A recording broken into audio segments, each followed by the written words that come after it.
पति ब्रह्मचारी के आने वाले बेहद इमोशनल और दिल को छू लेने वाले एपिसोड में कहानी एक ऐसे मोड़ पर पहुंचने वाली है जहां ईशा पहली बार अपने दिल का वो दर्द सूरज के सामने रखने वाली है जिसे उसने सालों से दुनिया से छिपाकर रखा था।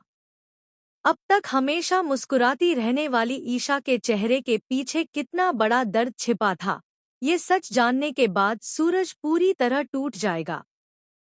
लेकिन इस खुलासे के साथ कहानी में कई नए सवाल और भावनात्मक तूफान भी शुरू होने वाले हैं। एपिसोड की शुरुआत होती है घर के अंदर बढ़ती दूरियों से। पिछले कुछ दिनों से सूरज लगातार महसूस कर रहा होता है कि ईशा बाहर से जितनी खुश दिखाई देती है, अंदर से उतनी ही टूटी हुई है।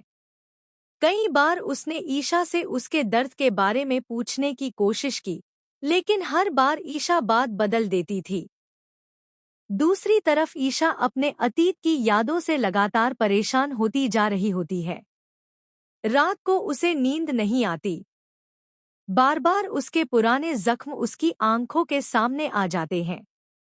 वह खुद को संभालने की कोशिश करती है, लेकिन अब उसका दर्द उसके चेहरे पर साफ दिखाई देने लगा होता है। उसी दौरान सूरज को एक ऐसी बात पता चलती है जिससे उसकी चिंता और बढ़ जाती है। उसे मालूम पड़ता है कि ईशा कई दिनों से चुपके चुपके दवाइयां ले रही है।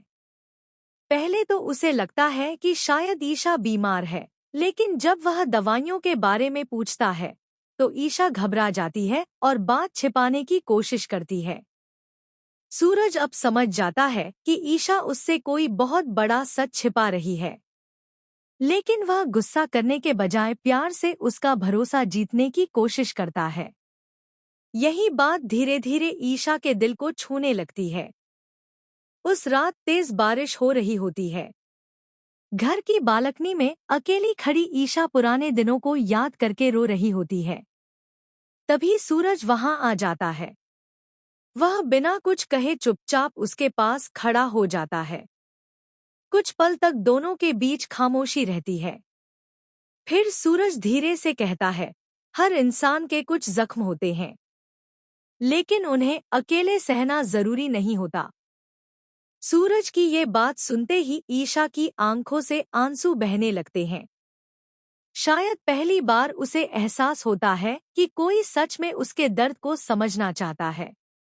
धीरे धीरे ईशा अपना दिल खोलना शुरू करती है। कांपती हुई आवाज में वह बताती है कि उसके शरीर पर दिखाई देने वाले जख्म सिर्फ बाहर के नहीं हैं,